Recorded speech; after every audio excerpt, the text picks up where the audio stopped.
যখনই অন্যান্যদের ফিডের সাথে নিজের ফিডের তুলনা করি কত বাজে লাগে, যেন সবাই আমার চেয়ে ভালো আর বেশি মজা করছে। ও হ্যাঁ, আমি বুঝেছি বোন, এই কারণেই আমি সোশ্যাল মিডিয়া কুইট করেছি। সেটা করা কি সম্ভব? হ্যাঁ অবশ্যই, আমার মাথা খারাপ হয়ে যাচ্ছিল, তাই আমি বেশিরভাগ অ্যাপ আপাতত ডিলিট করেছি। তাই এখন তুই কি নিয়ে ব্যস্ত আছিস? আমি এখন দেখছি গ্লোবাল ওয়ার্মিং এর সম্পর্কে খুব ইন্টারেস্টিং একটা ভিডিও এবং এটা ওখানে মিস্টার এন্ড মিসেস পারফেক্ট দেখাচ্ছে। ভালো। যিশু এবং অঙ্কুশ, সুইট সুইট অঙ্কুশ। এবার বুঝলাম কেন তোর নিজেকে খারাপ লাগে। সোশ্যাল মিডিয়া তোকে খারাপ লাগানোর জন্যই তৈরি করা হয়েছে। তুই কি বলতে চাস? সেই প্রশ্নের অপেক্ষা করছিলাম। আয় আমি তোকে দেখাচ্ছি। কোথায়? তোর ফিডে যেখানে যেমন দেখায় তেমন কিছুই নয়। যিশু, এত জায়গা থাকতে এই জায়গাতেই কেন এলাম আমরা? দেখো কেমন নিখুঁত।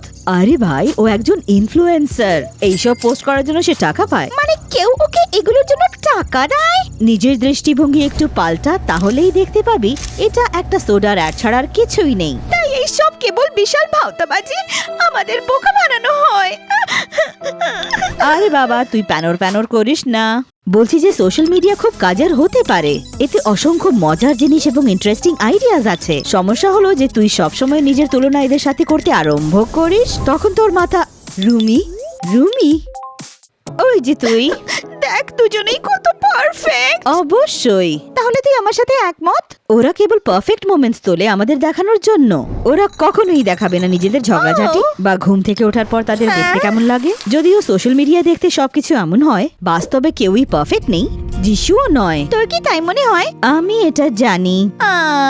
আমার ফোনে আসলে কি ঘটছে তা দেখানোর জন্য ধন্যবাদ।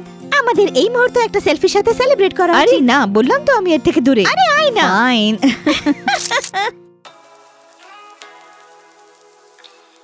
রুমি এবং ইন্দ্র একে অন্যকে পেয়ে কত লাকি। ইস, যদি আমার সাথেও এমন কেউ থাকতো। আরে তুমি কিছু বললে নাকি?